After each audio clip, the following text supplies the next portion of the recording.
CNW channel Ludhiana city live ਤੇ business India TV ਦੇਖਣ ਵਾਲੇ ਸਾਰੇ ਸਰੋਤਿਆਂ ਨੂੰ ਮੇਰੀ ਪਿਆਰ ਭਰੀ ਸਤਿ ਸ਼੍ਰੀ ਅਕਾਲ। ਦੋਸਤੋ, ਅੱਜ ਜਿਹੜੀ ਗ੍ਰੇਟ ਪਰਸਨੈਲਿਟੀ ਨਾਲ ਤੁਹਾਡੀ ਮੁਲਾਕਾਤ ਕਰਾਉਣ ਜਾ ਰਹੇ ਹਾਂ, ਸਰਦਾਰ ਅਵਨੀਤ ਸਿੰਘ ਜੀ CA।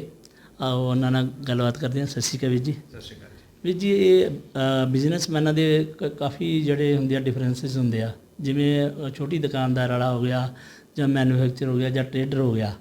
ਇਹ ਕਿੰਨੇ ਕੁ ਸੇਲ ਹੋਵੇ ਤਾਂ ਉਹਨਾਂ ਨੂੰ ਅਕਾਊਂਟ ਮੇਨਟੇਨ ਕਰਨਾ ਚਾਹੀਦਾ, ਕਿੰਨੀ ਕੁ ਸੇਲ ਘੱਟ ਤੋਂ ਅਕਾਊਂਟ ਨਹੀਂ ਮੇਨਟੇਨ ਕਰਨਾ ਚਾਹੀਦਾ, ਪਹਿਲਾਂ ਤਾਂ ਇਹ ਦੱਸੋ।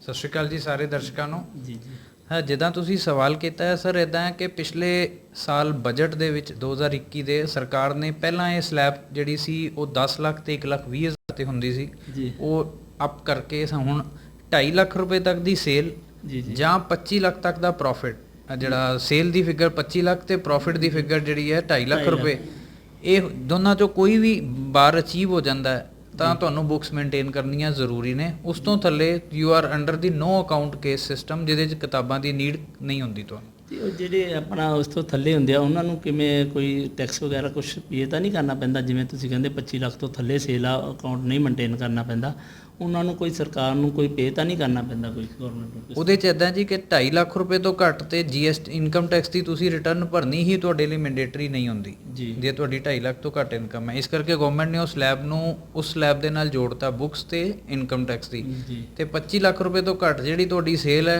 ਉਹਦੇ ਕੇਸ ਦੇ ਵਿੱਚ ਤੁਸੀਂ ਸਿਰਫ ਉਦੋਂ ਹੀ ਇਨਕਮ ਟੈਕਸ ਦੀ ਰਿਟਰਨ ਭਰਨ ਦੇ ਕਾਬਲ ਹੋ ਜਾਂ ਆਡਿਟ ਕਰਾਉਣ ਦੇ ਕਾਬਲ ਹੋ ਜਦੋਂ ਤੁਹਾਡਾ ਬੁੱਕਸ ਮੇਨਟੇਨ ਕਰਨ ਦੇ ਲਈ ਲਾਇਬਲ ਹੋ, ਜਦੋਂ 8% ਤੋਂ ਤੁਸੀਂ ਘੱਟ ਪ੍ਰੋਫਿਟ ਕੱਢਦੇ ਹੋ ਤਾਂ 25 ਲੱਖ ਉੱਤੇ 8% ਵੈਸੇ ਹੀ ਲੱਖ ਰੁਪਏ ਨਿਕਲੇਗਾ। ਜੀ ਜੀ ਤਾਂ ਉਹ ਸਾਰੀਆਂ ਚੀਜ਼ਾਂ ਜਦੋਂ ਤੁਸੀਂ ਕਰਦੇ ਹੋ ਤਾਂ ਤੁਹਾਡੀ ਫਿਗਰ ਨਹੀਂ ਬਣੇਗੀ, ਤਾਂ 25 ਤੋਂ ਥੱਲੇ ਲੱਗਣਾ ਹੀ ਨਹੀਂ। ਜੀ ਇਹ ਵੀ ਕੋਈ ਡਿਫਰੈਂਸਿਸ ਹੈਗਾ ਵੀ ਦੁਕਾਨਦਾਰ ਨੂੰ ਅਲੱਗ ਹੈਗਾ ਮੈਂਡੇਟਰੀ ਤੇ ਬਿਜ਼ਨਸਮੈਨ ਨੂੰ ਅਲੱਗ, ਟਰੇਡਰ ਨੂੰ ਅਲੱਗ, ਮੈਨੂਫੈਕਚਰ, ਇਹ ਵੀ ਕੋਈ ਹੈ ਸਲੈਬ? ਨਹੀਂ, ਜਿਹੜੀਆਂ ਸਲੈਬਸ ਨੇ ਇਹ ਬੇਸਿਕਲੀ ਤੇ ਬੁੱਕਸ ਮੇਨਟੇਨ ਕਰਨ ਲਈ ਸੇਲ ਦੀ ਹੈ। ਜਿਹੜਾ ਵੀ ਮੈਨੂਫੈਕਚਰਰ ਵੀ ਹੋਏਗਾ ਅਲਟੀਮੇਟਲੀ ਮਾਲ ਉਹਨੇ ਵੀ ਵੇਚਣਾ ਹੈ, ਫੈਕਟਰੀ ਚੋਂ ਤਾਂ ਬਾਹਰ ਕੱਢਣਾ ਹੀ ਹੈ। ਜੀ ਜੀ ਤਾਂ ਇਹੀ ਸਲੈਬ 25 ਲੱਖ 2.5 ਲੱਖ ਹੀ ਦੋਨਾਂ ਸਾਰਿਆਂ ਦੇ ਲਈ ਚੱਲਣਗੇ। ਸਾਰਿਆਂ ਲਈ ਚੱਲਦੇ।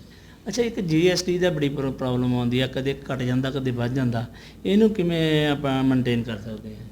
ਤੁਸੀਂ ਜਿਹੜੀ ਗੱਲ ਕਹੀ ਜੀ, ਕਦੇ ਘਟ ਜਾਂਦਾ ਕਦੇ ਵੱਧ ਜਾਂਦਾ। ਅਸੀਂ ਜਦੋਂ ਕਿਸੇ ਨੂੰ, ਤੁਸੀਂ ਇਹ ਲਾਓ ਕਿ ਅੱਜ ਜੇ ਮੈਂ ਤੁਹਾਡੇ ਨਾਲ ਗੱਲ ਕਰ ਰਿਹਾ ਤਾਂ ਮੈਂ ਇਹ ਕਹਾਂਗਾ ਕਿ ਜੋ ਕੁਝ ਵੀ ਮੈਂ ਤੁਹਾਨੂੰ ਹੁਣ ਦੱਸਾਂਗਾ ਇਹ ਇੰਨੇ ਵੱਜ ਕੇ ਇੰਨੇ ਮਿੰਟ ਲਈ ਤੇ ਅਵੇਲੇਬਲ ਹੈ, ਹੋ ਸਕਦਾ ਅਗਲੇ ਮਿੰਟ ਨੂੰ ਚੇਂਜ ਹੋ ਜਾਏ। ਬਿਲਕੁਲ GST ਦੇ ਵਿੱਚ ਚੇਂਜਸ ਬੜੀ ਤੇਜ਼ੀ ਨਾਲ ਆਉਂਦੀਆਂ ਨੇ, ਬੜੀਆਂ ਜ਼ਿਆਦਾ ਆਉਂਦੀਆਂ, ਇਕੱਠੀਆਂ ਹੀ ਆ ਜਾਂਦੀਆਂ। ਜੀ ਜੀ ਰੀਸੈਂਟਲੀ GST ਦੇ ਵਿੱਚ ਜੋ ਤੁਹਾਡਾ ਸਵਾਲ ਹੋ ਸਕਦਾ ਹੈ ਕਿ ਰਜਿਸਟ੍ਰੇਸ਼ਨ ਦੀ ਜੋ ਲਿਮਿਟ ਹੈ, ਜੀ ਜਿਹੜਾ ਤੇ ਸਰਵਿਸ ਪ੍ਰੋਵਾਈਡਰ ਹੈ ਜੀ ਉਹਦੇ ਲਈ ਇਹ 20 ਲੱਖ ਰੁਪਏ ਤੱਕ ਦੀ ਸਰਵਿਸ ਤੱਕ GST ਨਹੀਂ ਲੱਗਦਾ, ਬਟ ਜਿਹੜਾ ਗੁੱਡਸ ਵਿੱਚ ਡੀਲ ਕਰਦਾ ਉਹਨੂੰ 40 ਲੱਖ ਰੁਪਏ ਤੱਕ ਰਿਆਇਤ ਹੈ।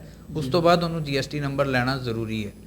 ਬਟ ਕੁਝ ਪਾਰਟਿਕੂਲਰ ਬਿਜ਼ਨਸਿਸ ਇਹੋ ਜਿਹੇ ਨੇ, ਸਟਾਈਲ ਆਫ ਬਿਜ਼ਨਸ ਇਹੋ ਜਿਹਾ ਹੈ ਜਿਹਦੇ ਵਿੱਚ ਤੁਹਾਨੂੰ ਬਿਨਾਂ ਇਹਨਾਂ ਲਿਮਿਟਸ ਨੂੰ ਧਿਆਨ ਰੱਖਦਿਆਂ ਨੰਬਰ ਲੈਣ ਦੀ ਜ਼ਰੂਰਤ ਪੈ ਜਾਂਦੀ ਹੈ। ਜਿੱਦਾਂ ਕਿ ਤੁਸੀਂ ਇੰਟਰਸਟੇਟ ਸੇਲ ਕਰਦੇ ਹੋ ਪੰਜਾਬ ਤੋਂ ਬਾਹਰ, ਜੇ ਪੰਜਾਬ ਦਾ ਵਪਾਰੀ ਹੈ, ਜੀ ਜੀ ਪੰਜਾਬ ਤੋਂ ਬਾਹਰ ਸੇਲ ਕਰਦੇ ਹੋ, ਤੁਸੀਂ ਈ-ਕਾਮਰਸ ਦੇ ਥਰੂ Amazon, ਫਲਿੱਪਕਾਰਟ ਇਹਨਾਂ ਦੇ ਥਰੂ ਸੇਲ ਕਰਦੇ ਹੋ, ਉਹਨਾਂ ਵੀ ਤੁਹਾਨੂੰ ਇਹ ਜ਼ਰੂਰੀ ਹੈ, ਕੁਝ ਸਰਟਨ ਕੰਡੀਸ਼ਨਸ ਅਪਲਾਈਡ ਨੇ। ਬਟ ਮੋਟਾ ਕਿ ਜੇ ਤੁਸੀਂ ਇੰਟਰਸਟੇਟ ਕਰਦੇ ਹੋ ਜਾਂ ਈ-ਕਾਮਰਸ ਕਰਦੇ ਹੋ ਤੁਹਾਨੂੰ GST ਨੰਬਰ ਲੈਣਾ ਪਏਗਾ, ਫਿਰ 20-40 ਦੀ ਲਿਮਿਟ ਨਹੀਂ ਦੇਖਣੀ। ਜੀ ਤੇ ਜਿਹੜਾ GST ਦੀ ਹੈ, GST ਨੰਬਰ ਜਿਵੇਂ ਦੁਕਾਨਦਾਰ ਆ ਤੇ ਮੈਨੂਫੈਕਚਰਰ ਜਾਂ ਟਰੇਡਰ, ਇਹਨਾਂ ਦਾ ਅਲੱਗ-ਅਲੱਗ ਸਲੈਬ ਆ ਕਿ ਉਹੀ ਆ ਵੀ ਆਪਣਾ ਇੱਕੋ ਹੀ ਸਲੈਬ ਆ, ਇਹਦੇ ਤੇ ਸੇਲ ਤੋਂ ਬਾਅਦ GST ਕੰਪਲਸਰੀ ਆ? GST ਦੇ ਵਿੱਚ ਬੇਸਿਕਲੀ ਅੱਗੇ ਜਦੋਂ ਅਸੀਂ ਕਰਦੇ ਸੀ ਐਕਸਾਈਜ਼ ਹੁੰਦਾ ਸੀ ਤਾਂ ਉਹ ਪ੍ਰੋਡਕਸ਼ਨ ਤੇ ਲੱਗਦਾ ਸੀ, ਵੈਟ ਸੇਲ ਤੇ ਲੱਗਦਾ ਸੀ।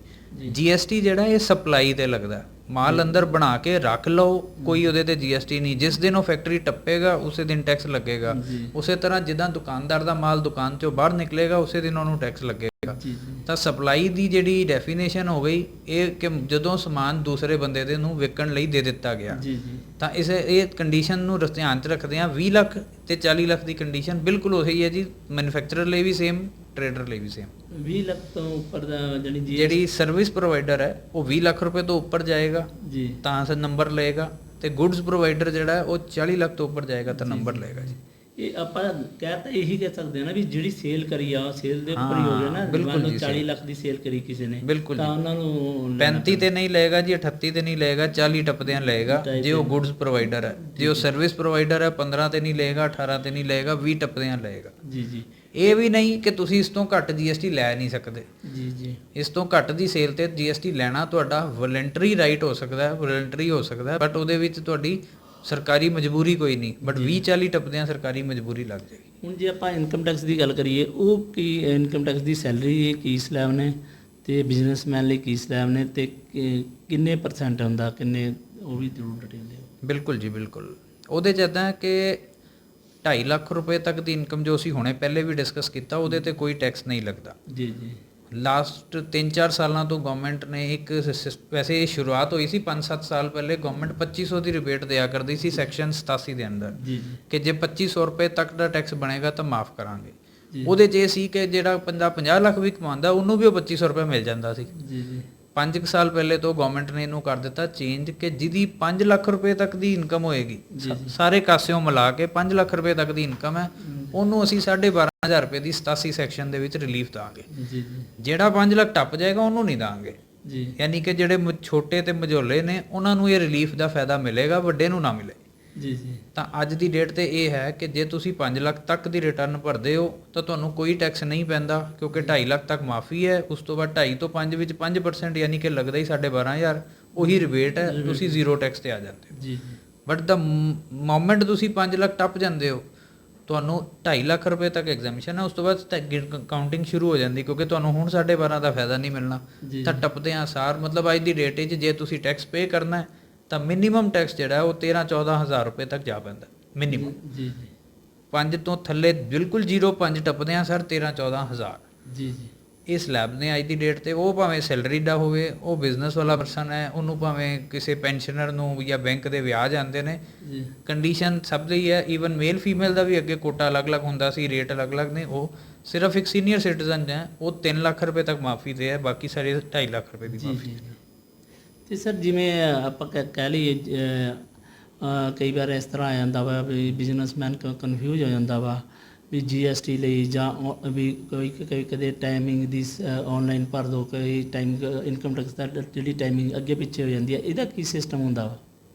ਇੱਦਾਂ ਸਰ ਅੱਗੇ ਪਿੱਛੇ ਹੋਣ ਦੇ ਚਾਂਸਸ ਕੋਈ ਬੜੇ ਜ਼ਿਆਦਾ ਫ੍ਰੀਕੁਐਂਟ ਨਹੀਂ ਹੁੰਦੇ। ਇਹ ਕੋਈ ਸ਼ੁਰੂ 'ਚ ਜਦੋਂ GST ਆਇਆ ਸੀ ਉਦੋਂ ਤੇ ਅਸੀਂ ਮੰਨਦੇ ਹਾਂ ਕਿ ਨਵਾਂ ਸੀ, ਗਵਰਨਮੈਂਟ ਹਰ ਮਹੀਨੇ ਪੋਰਟਲ ਨਹੀਂ ਸੀ ਚੱਲਦਾ ਤਾਂ ਗਵਰਨਮੈਂਟ ਡੇਟ ਵਧਾ ਰਹੀ ਸੀ। ਤਾਂ ਬਟ ਇਸ ਵਾਰੀ ਤੁਸੀਂ ਮੰਨੋ ਅਸੀਂ ਤੇ ਕਾਬਿਲੇ ਤਾਰੀਫ ਕਹਾਂਗੇ ਕਿ ਪੋਰਟਲ ਬੜਾ ਅੱਛਾ ਚੱਲਿਆ। ਇਨਕਮ ਟੈਕਸ ਦੇ ਟਾਈਮ ਤੇ ਤਾਂ 31 ਜੁਲਾਈ ਦੀ ਡੇਟ ਦੀ ਐਕਸਟੈਂਸ਼ਨ ਦੀ ਨੀਡ ਖਤਮ ਹੋ ਗਈ। ਇੱਕ ਉਹ ਆਦਤ ਜਿਹੜੀ ਸਾਨੂੰ ਸਭ ਨੂੰ ਪੈ ਗਈ ਸੀ ਕਿ ਡੇਟ ਤਾਂ ਵੱਧ ਹੀ ਜਾਂਦੀ ਹੈ, ਜੀ ਜੀ, ਉਹ ਆਦਤ ਸਾਡੀ ਛੁੱਟਣੀ ਸ਼ੁਰੂ ਹੋ ਜਾਏਗੀ ਇਹਦੇ ਨਾਲ। ਜੀ ਜੀ। ਬਾਕੀ ਕਦੇ ਵਧਣ ਦਾ ਚਾਂਸ ਹੋਵੇ ਤਾਂ ਇਹ ਸਿਰਫ ਉਹਦੇ ਕਰਕੇ, ਅਦਰਵਾਈਜ਼ 31 ਜੁਲਾਈ ਨੂੰ ਇਨਕਮ ਟੈਕਸ ਦੀਆਂ ਇੰਡੀਵਿਜੂਅਲ ਨਾਨ ਆਡਿਟ ਰਿਟਰਨਾਂ ਜਾਂਦੀਆਂ ਨੇ। ਜੀ ਜੀ। 30 ਸਤੰਬਰ ਤੱਕ ਆਡਿਟ ਹੋਣਗੇ, 31 ਅਕਤੂਬਰ ਤੱਕ ਆਡਿਟ ਦੀਆਂ ਰਿਟਰਨਾਂ ਜਾਣਗੀਆਂ। ਹਰ ਮਹੀਨੇ ਦੀ 20 ਤਰੀਕ ਨੂੰ GST ਦੀ ਜਾਂਦੀ ਸੇਲ ਪਰਚੇਸ ਦੀ ਸਮਰੀ ਰਿਟਰਨ, 10-11 ਤਰੀਕ ਤੱਕ ਜਾਂਦੀ ਹੈ ਜੀ GST ਦੀ ਇਕੱਲੀ ਸੇਲ ਦੀ ਰਿਟਰਨ, ਤੇ 31 ਦਸੰਬਰ ਨੂੰ ਜਾਂਦੀ ਹੈ GST ਦੀ ਐਨੂਅਲ ਰਿਟਰਨ। ਇਹ ਡੇਟਾ ਫਿਕਸ ਨੇ, ਇਹ ਮਤਲਬ ਬਹੁਤੇ ਦਰਜੇ ਚੇਂਜ ਨਹੀਂ ਹੁੰਦੀਆਂ। ਜੀ ਜੀ। ਜਦ ਤੱਕ ਕੋਈ ਇਹੋ ਜਿਹਾ ਐਮਰਜੈਂਸੀ ਨਾ ਆਵੇ, ਕਿਧਰੇ ਕੁਝ ਮਤਲਬ ਐਮਰਜੈਂਸੀ ਇੰਡੀਆ ਲੈਵਲ ਤੇ ਹੋ ਗਈ ਜਾਂ ਪੋਰਟਲ ਬੰਦ ਹੋ ਜਾਏ, ਸਭ ਤੋਂ ਜ਼ਿਆਦਾ ਮੇਨ ਚੀਜ਼ ਜਿਹੜੀ ਹੁੰਦੀ ਹੈ ਪੋਰਟਲ ਇਸ਼ੂ ਆਵੇ ਤਾਂ ਡੇਟ ਵਧਾਉਂਦੇ, ਅਦਰਵਾਈਜ਼ ਡੇਟ ਸੀ ਚੇਂਜ ਹੋਣਾ ਅੱਗੋਂ ਬੰਦ ਹੋ ਜਾਏਗਾ ਜੀ। GST ਨਾਲ ਜਦੋਂ ਆਉਣ ਨਾਲ ਕੁਛ ਬਿਜ਼ਨਸ ਤੇ ਫਰਕ ਪਿਆ ਕਿ ਨਹੀਂ ਪਿਆ, ਕੁਛ ਜਾਂ ਟੈਕਸ 'ਚ ਫਰਕ ਪਿਆ ਕਿ ਨਹੀਂ ਪਿਆ? GST ਦੇ ਆਉਣ ਨਾਲ ਸਰ ਇਹ ਤੁਸੀਂ ਸਮਝ ਕੇ ਚੱਲੋ ਕਿ ਜਿਹੜਾ ਅਸੀਂ ਛੋਟੇ ਹੁੰਦੇ ਆ ਪੜ੍ਹਦੇ ਹੁੰਦੇ ਸੀ GDP, ਜੀ, ਗ੍ਰੋਸ ਡੋਮੈਸਟਿਕ ਪ੍ਰੋਡਕਟ, ਉਹ ਆਪਾਂ ਗਿਣਦੇ ਸੀ ਜੀ ਕਿੰਨਾ ਸਮਾਨ ਪੂਰੇ ਸਾਲ ਦੇ ਵਿੱਚ ਇੱਕ ਮੁਲਕ ਦੇ ਅੰਦਰ ਬਣਿਆ, ਕਿੰਨੀਆਂ ਸਰਵਿਸਿਜ਼ ਦਿੱਤੀਆਂ ਗਈਆਂ, ਉਹਦੀ ਵੈਲਿਊ ਦਾ ਟੋਟਲ ਕੀਤਾ ਸਾਡੀ GDP ਬਣ ਜੀ। ਬਟ ਇਹ ਉਹ ਸਿਰਫ ਉਹਨਾਂ ਚੀਜ਼ਾਂ, ਉਹਨਾਂ ਸਰਵਿਸਿਜ਼ ਲਈ ਹੁੰਦਾ ਸੀ ਜਿਹੜੀਆਂ ਕਿ ਆਰਗੇਨਾਈਜ਼ਡ ਸੈਕਟਰ ਚੋਂ ਨਿਕਲ ਕੇ ਆਉਂਦੀਆਂ ਸੀ। ਜੀ ਜੀ। ਜਿਨ੍ਹਾਂ ਸਰਵਿਸਿਜ਼ ਦਾ, ਜਿਨ੍ਹਾਂ ਗੁੱਡਸ ਦੇ ਕੇਸ ਵਿੱਚ ਸਰਕਾਰੀ ਅੰਕੜਾ ਅਵੇਲੇਬਲ ਸੀ। ਜੀ ਜੀ। GST ਦੇ ਆਉਣ ਨਾਲ ਕਾਫੀ ਹੱਦ ਤੱਕ ਕੱਚੇ ਦਾ ਕੰਮ ਪੱਕੇ 'ਚ ਮੂਵ ਕਰ ਗਿਆ। GST ਦੇ ਅੰਡਰ ਆਉਣ ਕਰਕੇ ਸਰਕਾਰੀ ਅੰਕੜੇ ਜਿਹੜੇ ਉਹ ਪਹਿਲੇ ਨਾਲੋਂ ਕਿਤੇ ਜ਼ਿਆਦਾ ਅਵੇਲੇਬਲ ਹੋ ਗਏ ਜੀ। ਉਹ ਜਿਹੜੀ ਜ਼ਿਆਦਾ ਅਵੇਲੇਬਿਲਿਟੀ ਹੈ ਉਹ ਸਾਡੀ GDP ਦੇ ਵਿੱਚ ਰਿਫਲੈਕਟ ਵੀ ਹੋ ਰਹੀ ਹੈ ਜੀ। ਟਾਈਮ ਬਾਏ ਟਾਈਮ ਸਾਡੀ GDP ਲਗਾਤਾਰ ਵੱਧ ਰਹੀ ਹੈ। ਤੁਸੀਂ ਅੰਕੜੇ ਦੇਖਦੇ ਹੋਵੋਗੇ ਹਰ ਮਹੀਨੇ GST ਦੀ ਕਲੈਕਸ਼ਨ ਪਿਛਲੇ ਮਹੀਨਿਆਂ ਨਾਲੋਂ ਵੱਧਦੀ ਹੈ। ਅਸੀਂ ਪਿਛਲੇ 3-4 ਮਹੀਨਿਆਂ 'ਚ all time high collection witness ਕੀਤੀ ਜੀ। 35-38% ਇਨਕਮ ਟੈਕਸ ਇਸ ਵਾਰੀ ਪਲੱਸ ਜਮ੍ਹਾਂ ਹੋਇਆ ਪਿਛਲੇ ਸਾਲਾਂ ਨਾਲੋਂ, ਕਿਉਂਕਿ GST 'ਚ ਇਨਕਮ ਸ਼ੋ ਹੋ ਗਈ ਹੈ ਤਾਂ ਇਨਕਮ ਦਾ ਟੈਕਸ ਵੀ ਦੇਣਾ ਜ਼ਰੂਰੀ ਹੋ ਗਿਆ। ਸੋ ਦਿਸ ਵੇ GST ਦੇ ਆਉਣ ਨਾਲ ਕਿਤੇ ਨਾ ਕਿਤੇ ਅਸੀਂ ਸਾਰੇ ਹੌਲੀ ਹੌਲੀ ਆਰਗੇਨਾਈਜ਼ਡ ਫਾਰਮ ਵਿੱਚ ਮੂਵ ਕਰ ਗਏ। ਜਿਨ੍ਹਾਂ ਕੋਲ ਪਹਿਲੇ ਮੈਨੂਅਲ ਕਿਤਾਬਾਂ ਸੀ ਉਹ ਕੰਪਿਊਟਰਾਈਜ਼ਡ ਆ ਗਏ। ਜੀ ਜੀ ਜਿੱਦਾਂ ਹੀ ਤੁਸੀਂ ਕੰਪਿਊਟਰਾਈਜ਼ ਆਉਂਦੇ ਹੋ ਫਿਰ ਤੁਸੀਂ ਬੜੀਆਂ ਛੋਟੀਆਂ ਚੀਜ਼ਾਂ ਕੰਪਿਊਟਰ ਦੀਆਂ ਆਪਟ ਕਰ ਲੈਂਦੇ ਹੋ। ਲੋਕਾਂ ਨੇ ਨੈਟ ਬੈਂਕਿੰਗ ਆਪਟ ਕਰ ਲਈ, ਬ੍ਰਾਂਚਾਂ 'ਚ ਜਾਣਾ ਬੰਦ ਕਰਤਾ, ਜੀ ਪੈਸੇ ਪੱਕੇ 'ਚ ਮੂਵ ਹੋਣ ਲੱਗ ਪਏ। ਜੀ ਰਹਿੰਦੀ ਖਹਿੰਦੀ ਕਸਰ ਨਿਕਲ ਗਈ ਜੀ ਆ ਪੇਟੀਐਮ ਤੇ QR ਕੋਡ ਦੇ ਆਉਣ ਨਾਲ। ਜੀ ਤਾਂ ਜਿਸ ਸਪੀਡ ਦੇ ਨਾਲ ਅਸੀਂ ਕੈਸ਼ ਤੋਂ ਹਟ ਕੇ ਨਾਨ ਕੈਸ਼ ਪਲਾਸਟਿਕ ਮਨੀ ਦੇ ਵਿੱਚ ਮੂਵ ਕਰ ਰਹੇ ਹਾਂ, ਅਸੀਂ ਉਨਾ ਹੀ ਜ਼ਿਆਦਾ GDP ਨੂੰ ਵਧਾਉਣ 'ਚ ਕੰਟਰੀਬਿਊਸ਼ਨ ਦੇ ਰਹੇ ਹਾਂ। ਬਿਜ਼ਨਸਮੈਨਾਂ ਦਾ ਇਹ ਬੜਾ ਹੁੰਦਾ ਵੀ ਵੈਟ ਰਿਫੰਡ ਨਹੀਂ ਮਿਲਿਆ, GST ਰਿਫੰਡ ਨਹੀਂ ਮਿਲਿਆ, ਇਹਦਾ ਕੀ ਕਾਰਨ ਮੰਨਦੇ ਹੋ ਤੁਸੀਂ? ਸਰ ਇਹਦੇ ਕਾਰਨ ਪਿੱਛੇ ਜੋ ਇੱਕ ਕੋਈ ਮਤਲਬ ਅਸੀਂ ਕਹੀਏ ਕਿ ਮੈਕੈਨਿਜ਼ਮ ਸਰਕਾਰੀ ਜਿਹੜਾ ਉਹ ਕਾਫੀ ਹੱਦ ਤੱਕ ਘੱਟ ਜ਼ਿੰਮੇਵਾਰ ਹੈ। ਜ਼ਿਆਦਾ ਜ਼ਿੰਮੇਵਾਰੀ ਸਾਡੀ ਹੋ ਸਕਦੀ ਹੈ ਕਿ ਸਾਡੇ ਡਾਕੂਮੈਂਟ ਪਰਫੈਕਟ ਨਾ ਹੋਣ। ਜੀ ਮੈਂ ਕਾਫੀ ਰਿਫੰਡ ਅਪਲਾਈ ਕੀਤੇ ਨੇ ਜਿਨ੍ਹਾਂ ਦੇ ਕੇਸ ਵਿੱਚ ਕਿ ਤੁਸੀਂ ਇਹ ਸਮਝੋ ਕਿ ਮੈਂ 1-2 ਕੇਸਿਸ ਇਹੋ ਜਿਹੇ ਸੀ ਕਿ ਫਾਈਲ ਸਿਰਫ ਡਿਪਾਰਟਮੈਂਟ ਅਸੀਂ ਜਮ੍ਹਾਂ ਕਰਵਾਈ ਹੈ ਤੇ ਉਸ ਤੋਂ ਬਾਅਦ ਅਸੀਂ ਕੋਈ ਫੋਲੋਅਪ ਨਹੀਂ ਲਿਆ ਤੇ ਸਾਨੂੰ ਇੱਕ ਮਿੱਥੇ ਸਮੇਂ ਬਾਅਦ 45 ਜਾਂ 50 ਦਿਨਾਂ ਬਾਅਦ ਰਿਫੰਡ ਪਾਰਟੀਆਂ ਦੇ ਖਾਤਿਆਂ 'ਚ ਪਹੁੰਚ ਗਏ। ਜੀ ਜੇ ਸਾਡੇ ਕਾਗਜ਼ ਦਰੁਸਤ ਨੇ ਫਿਰ ਸਾਨੂੰ ਕਿਸੇ ਹੋਰ ਕਾਗਜ਼ ਦੀ ਲੋੜ ਨਹੀਂ ਹੈ। ਜੀ ਜੀ ਇਹ ਹੈ ਕਿ ਜਦ ਤੱਕ ਸਾਡੇ ਲੈਵਲ ਤੇ ਕੋਈ ਗਲਤੀ ਹੁੰਦੀ ਹੈ ਅਸੀਂ ਉਸ ਨੂੰ ਕਵਰ ਅਪ ਕਰਦੇ ਹਾਂ, ਫਿਰ ਚੀਜ਼ਾਂ ਦਿੱਕਤਾਂ ਵੱਲ ਵੱਧਦੀਆਂ ਨੇ, ਲੇਟ ਵੀ ਇਸੇ ਕਰਕੇ ਹੁੰਦੇ। ਜੀ ਕਈ ਜਗ੍ਹਾ ਸਰਕਾਰੀ ਮਸ਼ੀਨਰੀ ਜੋ ਹੈ ਉਹਨੂੰ ਥੋੜਾ ਦਰੁਸਤ ਕਰਨ ਦੀ ਨੀਡ ਹੈ, ਬਟ ਕੰਪਿਊਟਰਾਈਜੇਸ਼ਨ ਆਉਣ ਤੋਂ ਬਾਅਦ ਕਾਫੀ ਹੱਦ ਤੱਕ ਚੀਜ਼ਾਂ, ਕਿਉਂਕਿ ਹੁਣ ਬੰਦੇ ਦੀ ਉਹਦੇ 'ਚ ਇਨਵੋਲਵਮੈਂਟ ਨਹੀਂ ਬਚੀ, ਤਾਂ ਜਿੰਨੀਆਂ ਚੀਜ਼ਾਂ ਜਿਹੜੀਆਂ ਨੇ ਉਹ ਕੰਪਿਊਟਰਾਈਜ਼ਡ ਹੋਣ ਕਰਕੇ ਇੱਕ ਫਲੋ 'ਚੋਂ ਲੰਘ ਰਹੀਆਂ ਨੇ ਤੇ ਉਹਨਾਂ ਨੇ ਰਿਫੰਡ ਦੇਣਾ, ਚੀਜ਼ਾਂ ਨੂੰ ਸਾਫ਼ ਕਰਨਾ, ਬਿਜ਼ਨਸਮੈਨ ਦਾ ਪੈਸਾ ਵਾਪਸ ਪਹੁੰਚਣਾ। ਇਸ ਵਾਰੀ ਤੁਸੀਂ ਨੋਟਿਸ ਕਰੋ ਇਨਕਮ ਟੈਕਸ ਦੇ ਰਿਫੰਡ ਜਿਹੜੇ ਨੇ ਉਹ 4-4 ਦਿਨਾਂ 'ਚ ਹੀ ਆ ਗਏ, 3-3 ਦਿਨਾਂ 'ਚ ਹੀ ਆ ਗਏ, ਜੀ ਜੀ ਸਿਰਫ ਕੰਪਿਊਟਰਾਈਜੇਸ਼ਨ ਦਾ ਅਸਰ। ਜੀ ਤਾਂ ਚੀਜ਼ਾਂ ਪਹਿਲੇ ਨਾਲੋਂ ਸਮੂਥ ਹੁੰਦੀਆਂ ਜਾ ਰਹੀਆਂ ਨੇ, ਥੋੜਾ ਸਾਨੂੰ ਸਬਰ ਰੱਖਣ ਦੀ ਲੋੜ ਹੈ, ਦਿਨਾਂ ਦੇ ਵਿੱਚ ਇਹ ਹੋਰ ਹੀ ਠੀਕ ਹੋ ਜਾਣਗੀਆਂ ਜੀ। ਸਰ ਜਿਵੇਂ ਕਿਸੇ ਦੇ ਕੋਈ ਡਾਊਟਫੁਲ ਹੋਵੇ, ਕੋਈ ਸਵਾਲ ਹੋਣ ਬਿਜ਼ਨਸਮੈਨਾਂ ਦਾ ਦੇ, ਤਾਂ ਤੁਸੀਂ ਉਹ ਆਪਣਾ ਨੰਬਰ ਇਸ਼ੂ ਕਰ ਦਿਓ ਤੇ ਆਪਣਾ ਆਫਿਸ ਦਾ ਐਡਰੈਸ ਦੱਸ ਦਿਓ। ਬਿਲਕੁਲ ਜੀ ਬਿਲਕੁਲ ਜੀ ਤੁਹਾਡੀ ਸੇਵਾ ਦੇ ਵਿੱਚ ਸਰ ਅਸੀਂ ਹਾਜ਼ਰ ਹਾਂ ਜੀ। 94 644 23041 9464423041 ਇਸ ਨੰਬਰ ਤੇ WhatsApp regular call, I am available on that. Mall Road Surya Kiran building 3rd floor ਤੇ ਆਪਣਾ ਆਫਿਸ ਹੈ ਜੀ। ਕਿਸੇ ਵੀ ਟਾਈਮ ਤੁਸੀਂ ਦਰਸ਼ਨ ਦੇ ਸਕਦੇ ਹੋ। ਇੱਕ ਪ੍ਰਾਇਰ ਕਾਲ ਜ਼ਰੂਰ ਕਰੋ, ਅਸੀਂ ਤੁਹਾਡੀ ਸੇਵਾ 'ਚ ਬੈਠੇ ਹਾਂ ਜੀ। ਸੋ ਦੋਸਤੋ ਬਿਜ਼ਨਸਮੈਨਾਂ ਨੂੰ ਰਿਕੁਐਸਟ ਹੈ, ਜੇ ਕੋਈ ਵੀ ਤੁਹਾਡੇ ਮਨ 'ਚ ਸਵਾਲ ਆ, ਕੋਈ ਬਿਜ਼ਨਸ ਦੀ ਜਿਹੜੀ ਉਲਝਣ ਆ ਜਾਂ ਕਿਸੇ GST ਸੰਬੰਧੀ ਉਲਝਣ ਆ ਜਾਂ ਤੁਹਾਡੀ ਕੋਈ ਇਨਕਮ ਟੈਕਸ ਸੰਬੰਧੀ ਕੋਈ ਸਵਾਲ ਆ, ਤਾਂ ਇਹਨਾਂ ਨਾਲ ਜ਼ਰੂਰ ਕੰਟੈਕਟ ਕਰੋ। ਇਹ ਫ੍ਰੀ ਆਫ ਕੋਸਟ ਤੁਹਾਨੂੰ ਜਿਹੜੀ ਹੈਗੀ ਆ ਸਲਾਹ ਦੇਣਗੇ। Thank you.